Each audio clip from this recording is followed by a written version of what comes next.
먹지 말라던 선악과를 먹음으로 인해서 하나님이 아담에게는 너는 이마에 땀이 흘러내리지 않으면 먹고 살지 못하리라 이런 벌을 내리셨고, 하와에게는 순산하는 고통을 느끼게 한다 그런 말씀을 하셨습니다. 그리고 뱀에게는 배로 다니면서 흙을 먹을지니라 이런 저주를 주님께서는 하셨습니다. 그리고 3장 15절에 와서는 내가 너로 여자와 온수가 되게 하고 너의 후손도 여자의 후손과 온수가 되게 하리니 여자의 후손은 내 머리를 상하게 할 것이요 너는 그의 발꿈치를 상하게 할 것이니라 이렇게 말씀하셨어요. 그러니까 이 말씀을 해석을 하려면은 성경은 성경대로 해석을 하는 원리에 따라서 성경 말씀을 해석하려면은 창세기부터 계시록까지 실로 얽혀져 있는 것처럼 연결이 다 되어 있어요. 그러니까 성경 해석의 원리에 가장 적합한 성경 해석은 성경은 성경을 해석을 하는데 비유는 비유로 해석하고 상징은 상징대로 해석을 하고 문자는 문자대로 해석하고 영적인 것은 영적인 것대로 해석을 하는 거예요. 그런데 그 모든 해석의 주인공은 그리스도로 나타나는 거예요. 비유로 해석을 해도 그리스도가 나타나야 되고 주인공 대신 그리스도가 나타나야 되고 문자대로 해석해도 주인공은 그리스도가 나타나야 되는 거고 영적으로 해석해도 영적인 세계의 나라의 주인공이신 예수 그리스도가 나타나야 되고 어떤 방법으로 해석을 하든 예수 그리스도가 주인공이기 때문에 예수 그리스도로 인해서 초점이 맞춰져야 된다는 거예요. 오늘날 많고 많은 사람들이 두리뭉실 해석합니다. 쉽게 말하면 내가 너로 여자와 온수가 되게 하고 그렇습니다. 이 말은 뱀한테는 말이거든요. 뱀 너는 여자의 후손과 온수가 되게 하리니 이렇게 말하거든요. 근데 여자의 후손은 내 머리를 상하게 한다 그 말은 꿰뚫어 버릴 거다. 아담과 하와를 꿰임에 빠뜨려서 죄를 짓게 만들었으니까 나는 네 머리통을 깨뜨려 버린다 이게. 너 내가 가만 안 두겠다 이게. 머리 싸움에서 창세기 영계에서부터 싸움이 벌어졌는데 영계에서 이놈이 하나님을 대적한 거 아니에요. 영계에서 하늘 세계에서. 그래서 땅에 떨어진 놈이 바로 이놈 아닙니까? 이놈이 얼마 동안 묻혀 있었는지는 몰라요. 이놈이 묻혀 있다가 갑자기 욥기서 26장에 보니까 이놈이 나온 거예요. 5절부터 읽어봅시다. 음령들이 큰 물과 수족 밑에서 떠나니 하나님 앞에는 음부도 드러나며 멸망의 웅덩이도 가리움이 없음이니라. 이렇게 하면 여기서 음령들이 말해 이 음령 이름이 수족 밑에서 나왔다는 거거든요. 수족 밑이라면 물숫자잖아요. 그러니까 하나님이 물과 함께 뒤죽박죽 하나님이 창조된 상태에서 같이 지구와 함께 묻어버린 거 아니에요. 그래서 흑암에 그 칠흑같이 어두운 곳에 갇혔던 놈 아닙니까?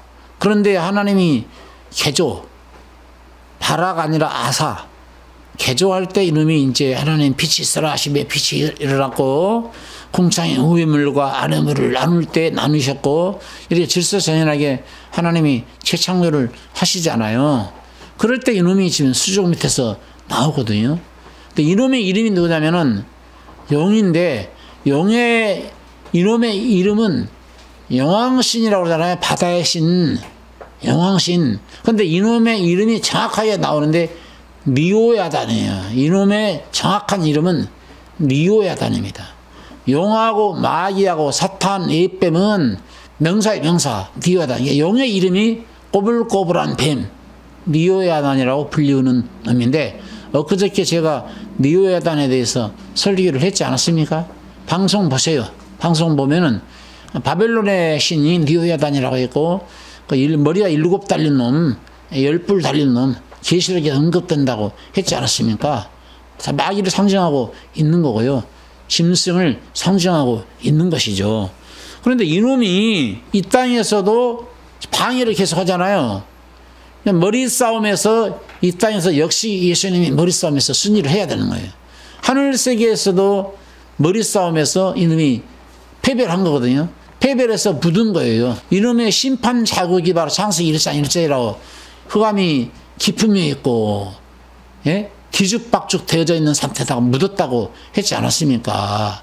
그러니까 신약에도 머리 싸움에서 예수 그리스도께서 승리를 하셔야 하는 거죠. 그래서 골로새서를 읽어보니까 골로새서의 2장 14절에 보니까 우리를 거스리고 우리를 대적하는 의문에 쓴 증서를 도말하시고 제하여 버리사 십자가에 못 박으시고 정사와 권세를 벗어버려 밝히 드러내시고 십자가로 승리하셨느니라 하고 완료입니다. 승리하셨느니라. 그러니까 이놈을 완전히 멸하는 데는 예수님이 싸우셔야 되잖아요. 예수님이 그래서 교회의 머리라는 거예요. 18절 읽어보니까 누구든지 일부러 겸손함과 천사 숭배함을 인하여 너희 상을 빼앗지 못하게 하라. 제가 그 본 것을 의지하여 그 육체의 마음을 쫓아 헛되이 과장하고 머리를 붙들지 아니하였느니라. 온몸이 머리로 말미암아 마디와 힘줄을 공급함을 얻고 연합하여 하나님이 자라게 하심으로 자라느니라. 그러니까 예수님이 머리라는 거예요. 그러니까 오늘날 본 것을 의지하고 환상을 봤니? 꿈을 꿨니? 몽사를 얻었니? 뭔가 봤단 말이야. 본 것을 의지하고 그것을 뭐 특별히 계시냐 무슨 뭐 지통이시라고 말하면서 말하는 사람들은요, 머리를 안 붙드는 거예요. 머리를 붙들어야 된다는 거예요. 우리는 예수님의 지체 아닙니까? 예수님이 우리 거듭난 그리스도인들의 지체의 머리가 되신다 이거예요. 머리를 붙들어야만이 머리 대신 예수님으로 하여금 모든 것을 공급받고 우리 육체가 구원의 젖줄, 베드로전서에 나오잖아요. 하나님의 말씀은 구원하는 구원의 젖줄이라 하잖아요. 그 구원의 젖줄을 먹을 때 마디마디에 영양이 공급이 되어서 우리 신앙 성장이 이루어질 것인데 머리를 안 붙들고 있다 이거예요. 머리를. 근데 중요한 것은 우리 주님께서 십자가에서 승리를 하시려면은 이놈이 무기로 쓰고 있는 거 있거든요. 그러니까 이놈도 이 마귀 이놈도 니오야다 이놈도 성경 인용해요. 이게 골치 아픈 일이에요. 이놈이 아예 성경을 인용을 안 하면 따라갈 사람이 없어요. 신천지가 철두철미하게 성경 인용하는데 삐뚤어진 성경, 짝이 맞지 않냐는 성경을 인용하지 않습니까? 결론적으로는 지가 보혜사인데 다른 보혜사래요. 자기가 다른 보혜사가 아니면 어떻게 감춰져 있는 비밀의 메시지 계시록을 풀겠냐 이거예요. 근데 계시록이 다 틀린 거예요. 엉터리 계시록이. 계시를 부르는데 저들끼리 12지파를 나눠놨다니까? 전 세계를 나눠야지 그러면은. 우리가 유대인들도 아니고 이방인인데 부산 지역은 뭐 납달리 지파에다 무슨 전주 지역은 뭐 이스라엘 지파를 나오고 한국 땅을 지파로 나눠가지고 1만 2천원씩 구원받는데 지파를 나눠놨다니까? 너무 웃기는 거예요. 이제 전부 다 아전 인수격이죠. 자기한테 두르게 맞춰가지고 해석을 하는 것이죠. 성경을 인용하잖아요. 마귀가 예수님 시험할 때 성전에서 뛰어내리라 이거요. 시편 말씀을 들이대면서 너가 하나님의 아들이면은 성경에 기록되기를 돌에 부딪혀도 다리가 부러지지 않고 다리가 손상되지 않을 것이라 했지 않았느냐. 그러니까 뛰어내려봐라 하고 시편을 성경을 인용해서 뛰어내려라 했다니까. 돌로 떡을 만들려는 거죠.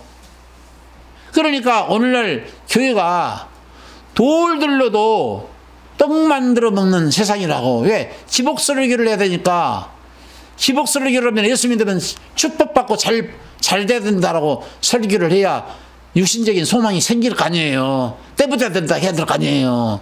그러기 위해서는 개발을 해야 되지 않습니까? 그러니까 돌 팔아가지고 돌들로 또 떡 만들어 먹는 세상이다 이거예요. 그러니까 기복설교가 난무하고 있지 않습니까? 기복설교. 복 받아라. 예수 믿으면 잘 된다. 사업 잘 된다. 서울대학 간다. 좋은 데 취직한다. 예수 잘 믿고 11자생활 잘하면 좋은 여자 만나고 좋은 남자 만나서 행복하게 잘 산다.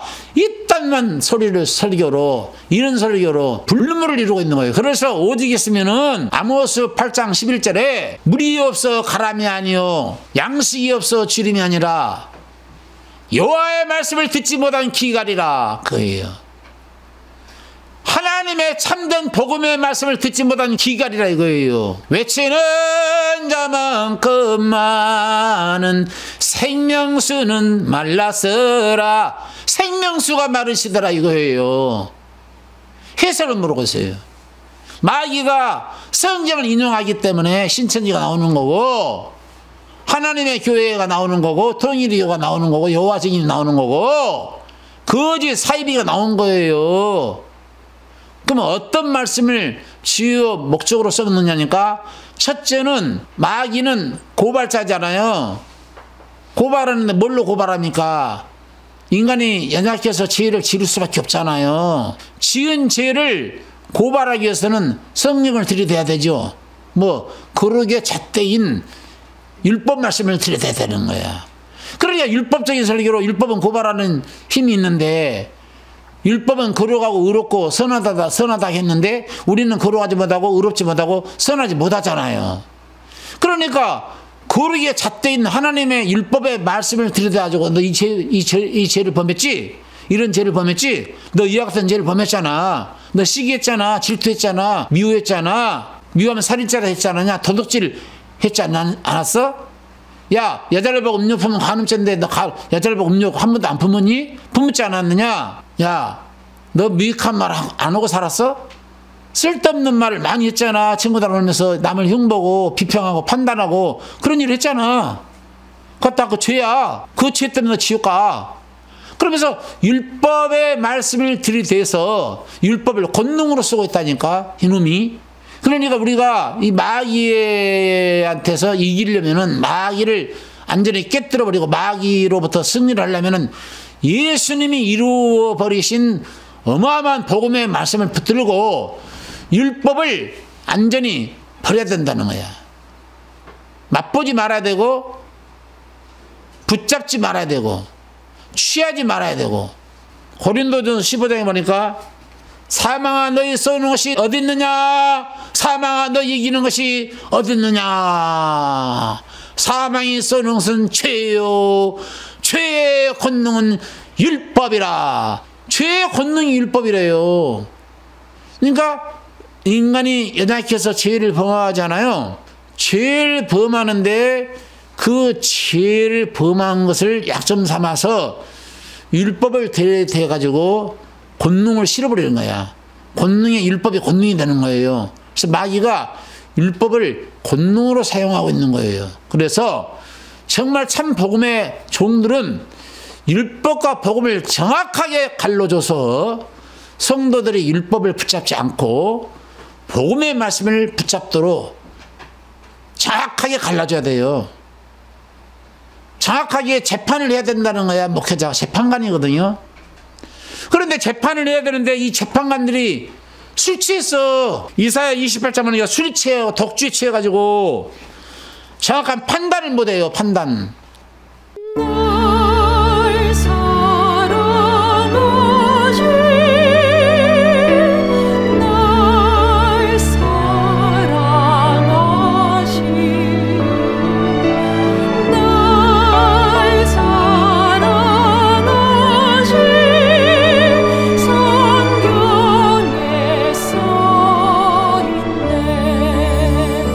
세상 보이는 그 무엇이 하나님 사랑 비교할까. 꽃의